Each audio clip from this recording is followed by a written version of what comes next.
Am I the a-hole for refusing to attend an apology dinner after my mother-in-law called me a bad mother at my son's funeral? I lost my son to congenital heart disease, and he did not survive the open heart surgery at the age of 1 year and 6 months. He was the greatest blessing I had in my life. Everyone kept telling me things will get easier with time. I know that no matter how much time goes by, I'll still be missing my baby and everything sweet about him. Mother-in-law and I were in constant conflict. Things always been bad between us, but in those months we reached our limit. She kept getting involved in my son's treatment and criticized every decision I made, claiming I didn't know how to handle my son's illness. We went low contact, but she kept causing issues occasionally. My husband was torn between our son's illness and his mother's issues. When my son passed away, she came to the funeral and caused a scene by arguing with me, knowing I had no energy for it. She used the fact that everyone was there so she could say it was my fault my son was born sick, and I didn't take care of him properly, that I didn't listen to her when she suggested other ways to treat his condition, and that I was the one who took their grandchild away from them and caused them heartache. She then loudly called me a bad mother. I had no idea how I kept my composure and kept standing on both feet. My mom and sisters responded by telling her to leave. My husband was sitting down crying. She then went to tell everyone I kicked her out as a way to hurt her further, and lied that I convinced my husband to ban her from visiting her grandson's grave. My husband later sent his side of family an email talking about my mother-in-law's behavior during and after our son's illness, and telling them he will no longer be seeing her. That had the family criticizing us, saying mother-in-law was just trying to do what was best for her grandbaby, and called us selfish for assuming we're the only ones struggling with this tragedy. We haven't seen his mom in 1 year and 8 months. I'm now 3 months pregnant. No one knew except my sister-in-law, brother-in-law's wife, but word got out, though we told her not to say anything. A week later, I had family members saying I was invited to a dinner hosted by mother-in-law so she could both apologize in front of the whole family and settle this issue before the baby's born. They said mother-in-law was regretful and offered to financially provide for her grandbaby, and they want to see that. I refused, but my husband surprisingly wants me to go. I had his grandparents calling me telling me that I'm a person with a good heart, and forgiveness is something I'm capable of giving. I told them I'll never be sitting at the same table with a person who called me a bad mother at my child's funeral. I still remember it vividly till this very day. My sister said this change of heart from mother-in-law is probably for the new baby. It could be, but I insisted I won't come. They're saying I'm making hard for everyone to move on and past this unresolved pain and should really go. Now for the top comments. Not day home. I work in nursing in ICU and I see people like your mother-in-law often. You were done so dirty, and no one, absolutely no one will understand what you and your husband went through and the kind of horrific choices you had to make. People like to think modern medicine can cure anything, and it's just not true. Treatments can be ugly, invasive, and even lethal, and I would never blame you for a second for trying anything possible to keep your baby in this world. I also wouldn't blame you for a second if you decided not to go through with some of these harsh treatments. There is no right answer in these situations. Only you get to decide. I'm so sorry for your loss, and that you had to go through that. Maybe I'm biased, because I see people like you at work, making decisions no one should ever have to make while getting yelled at by other family who won't even come to visit the freaking patient. Easy to throw stones when you don't have to make such heavy decisions. You are so within your rights to never forgive that woman. I hope the best for your current pregnancy, and I'm sure this little light will help remind you and your husband what familial love really is. I felt sick to my stomach reading this. The pure audacity of this woman is beyond words. I have 2 thankfully healthy boys, and imagining going through with them what you did with your son makes me want to cry. How heart-shattering lonely, lost, and utterly destroyed you and your husband must have felt with her acting like an idiot towards you, instead of being support you surely needed. She made your son's illness and tragic passing about herself, to posture in some weird way that if she had gotten to make the decisions, none of this would have happened. I'm assuming she's not a specialist doctor of some kind, so she had no footing to stand on. If she's a doctor, I'm at loss for words to describe how messed up that is too. I like the other poster suggestion. Make it clear to your husband that he is free to socialize with his mother, but it will never be in your shared home or in the presence of you or the baby. I feel this woman is unhinged enough to try to get grandparents' rights, Call CP as a new if you disagree with her on something. The money offers further manipulation to try and wrest even more control for herself. Oh, you won't let me actively undermine your parenting? No. No more money then. Not Day-Hall. Should be dead to me. F off into oblivion. My sister said this change of heart from mother-in-law is probably for the new baby. It absolutely is. She isn't sorry that she harassed stressed-out parents who are trying to manage the health care of a gravely ill baby. She isn't sorry that she berated a grieving mother at the baby's funeral. She is sorry that the consequences of her abhorrent behavior have led to her being denied access to a grandchild. There is absolute proof of this. The fact that she wasn't sorry until she learned a new baby's on its way. Some things should not be forgiven, and frankly, her behavior falls into that category. You are not Day-Hall here and should not compromise. The only thing that matters for the next 6 months are your health and stress levels, and both can be best managed by immediately removing from your life and one insisting on renewing contact with someone who abused you. You should tell your husband that no means no, and he's not to bring this up again. It's not up for discussion. Please also visit r/justknowmother-in-law for help on how to set boundaries and stick to them, and for the support you may need in doing so. First of all, thank you for taking the time to talk about my issue. I don't get enough people who can understand what I have been going through, especially now during my pregnancy. Some people expect me to be thrilled with no excuse like my pregnancy is supposed to erase or make up for my loss. It's the opposite. I worry too much over little issues, and to some it's normal, but I find myself stressing out all the time. I try to take it slow and continue with my therapy. I haven't directly talked to mother-in-law, but I have talked to everyone in the family. They keep saying she's sincere and wants nothing more than for us to be able to move past this conflict. I truly don't feel okay with the idea of having to sit with her at the dinner table after all she's said and done. No matter what her purpose is, I'm completely against it. My grief is still raw, and I'm not ready to see her. I don't think I'll ever be. It might sound awful, but I'm not feeling I could give her what she wants. Now for the next story. Am I the a-hole for not wanting to throw a party for my daughter's coming out? My female 44 mother died last week after a very long battle against cancer, and I'm completely devastated. She got pregnant with me after a very traumatic event, and despite the pressure from my grandparents and the trauma, she refused to have a termination. They threw her out when she was 16, with no money, no support, but that didn't deter her. And as far as I can remember, she has always been the greatest and most loving mother. She was my hero, my best friend, and I don't know how I will be able to overcome her death.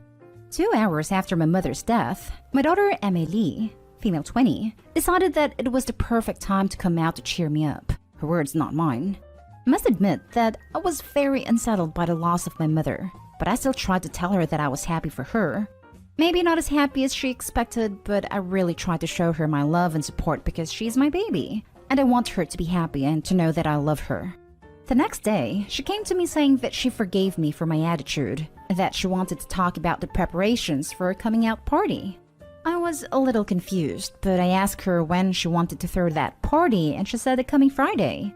I told her it was not possible because it was the day of her grandmother's funeral, that we could do it the next week, but not now. She was silent for a solid minute, and then all hell broke loose. She starts screaming at me, telling me that I'm a bad mother, as rotten as my grandparents, that I don't support her because I'm a freaking homophobic, that her girlfriend was right, that I'm a useless witch. I didn't even know that she had a girlfriend. I was so shocked I wasn't able to answer her, and it was my husband, alerted by the screams, who came and told her to leave our house immediately. Since that day, she refused to talk to me, my husband, or her brother. She doesn't answer our calls or messages, and she did not come to her grandmother's funeral. She told all her friends that I'm homophobic, that I've rejected her because of her true nature. All I can do is crying. I feel empty and heartbroken. Now I feel like an a-hole because I can't help but think that I was too focused on my pain, that I was not supportive enough, that maybe I should have made an effort and said yes for that party because it was important for my daughter. Everything is very confused right now, and I really need a different point of view. Not a-hole. You are grieving and you wanted to throw a party? She sounds like a very self-centered person. The worst. Not a-hole. Even if it wasn't a funeral, Are you obligated to throw a party about it anyway? I would say the expectation is that you accept her. She doesn't need a party. Not Dayhall. And when are you kicking out your 20-year-old ungrateful daughter? She'll spin it as homophobic. And who freaking cares? She's already done that. Your daughter, by what you describe, is a self-centered little brat who needs to be out on the street to see who really supports her. She forgave your attitude? WTF? Your mother just died and she moves the spotlight to her. Ridiculous. If my kid pulled out some BS like this, I'd give them 2 suitcases on the sidewalk with their clothes already packed. My daughter doesn't live with us, but we were helping her paying her rent because she lost one of her job and money's tight. Husband wants us to stop helping her. I know that he's right, and we will surely stop helping her. But I can't help but feeling bad. Am I the a-hole for telling my husband I won't be visiting his mother for Mother's Day? My husband is gone for military duties, and he called me today to ask if I would be going over next weekend to visit his mother for Mother's Day, to which I said no. Then I had to rehash what happened last year for my first Mother's Day. Backstory. Last year was my first Mother's Day. My baby girl was born September 2019, so May 2020 was my first Mother's Day. During a pandemic. My husband spent the day with me, but his mother called him and complained that we had not gone over to her house for Mother's Day. I told him he was more than welcome to go, but the baby and I were staying home and hanging out and enjoying my first Mother's Day. He had gone to his mother's on Friday for Mexican Mother's Day. I ordered her Mother's Day card and flowers and he took them to her. She never acknowledged the gifts, to me anyway. On the day of Mother's Day, the only people to contact me from my husband's family were my father-in-law and brother-in-law, and they both wished me a happy first Mother's Day. I was beyond grateful and expressed that to them. Shortly after Mother's Day, mother-in-law called me and told me she was upset that I didn't go to her house on Mother's Day. I politely told her that I too was hurt that she didn't even acknowledge me on my first Mother's Day. I also told her how the year prior when I was pregnant, she went out of her way to make comments to me about not being a mother yet when my father-in-law wished me happy almost Mother's Day. I was extremely hurt, but I kept it to myself. I had miscarried 2 babies prior to finally having my baby. I always felt like a mother. Her comments were hurtful. Mother-in-law then proceeded to tell me that she didn't need to acknowledge me on Mother's Day because I'm not her mother. I told her fair enough, but don't expect me or my child to celebrate you, because by your definition, you are not my mother, and you are not the mother of my child. She never apologized for her hurtful comments. We are cordial now a year later. But after that, I decided that I didn't want to spend any Mother's Day with her ever again. I brought this up to my husband, and he told me I need to suck it up, move on, and go over to his mom's. I said no. I am celebrating with my daughter and my own mother, and I have plans during the weekend anyway. Am I the a-hole? Not the a-hole. Enjoy your Mother's Day, Mama. Opie's husband seems a little controlling. Trying to force her to go over there just seems weird. Good on her for not going anyways, but this kind of raises some red flags about him. Opie's husband is a mama's boy who never cut the cord. That's going to continue to be a problem, so keep putting your foot down, Opie. He wants to sweep her horrible behavior under the rug so no one rocks the boat. She's an adult who needs to take accountability for her behavior. Not the a-hole.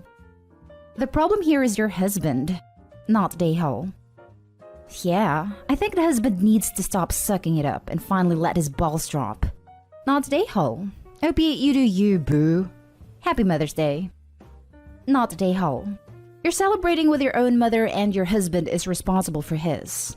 Even if he isn't in town, you can send her flowers and a card, or a call if that's available. That's what I suggested. That he could have flowers delivered to her.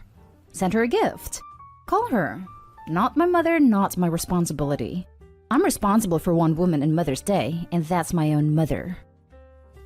Now for the last story.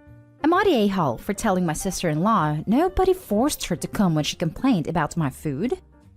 My sister-in-law and I got along really well when my husband and I first met and were first married.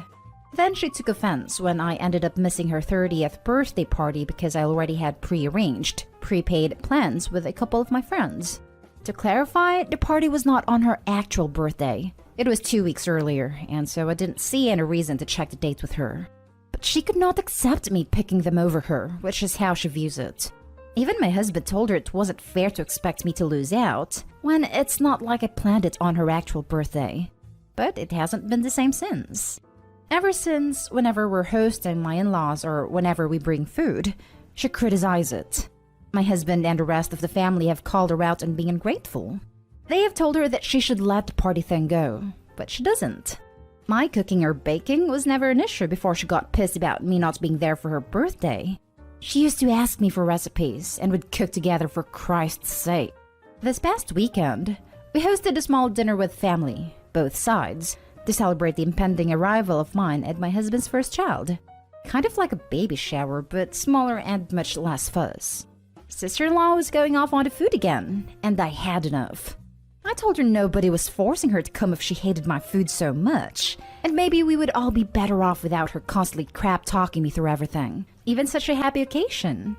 She was pissed. She was so pissed. Even more when only one relative, another sister-in-law, came to her defense or called me out. It's now created tension between the family, and I've been called a witch, an a-hole, a petty witch, all sorts of other stuff, and I feel bad for lashing out the way I did. Am I the a-hole? Now for the top comments. Not the a-hole. Sounds like you handled it perfectly. In the future, her choices are show up and shut up, you win. Stay home, you win. Show up and run her mouth again, in which case you can laugh.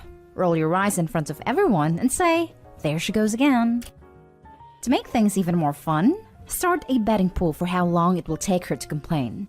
Or if she has enough standard insults/tells, start a bingo card. The first person who gets bingo using her insults wins. Not the a-hole, by the way. If family members don't come to your defense when she insults you, they can't complain when you stick up for yourself. Where's your husband in all this? Why isn't he laying down the rules of behavior with his own sister in your own home? I'd stop inviting her. About time she experienced some consequences. Not the a-hole. This. What is your husband doing to stop this? It's his family, so he needs to make sure this harassment ends. Not the a-hole.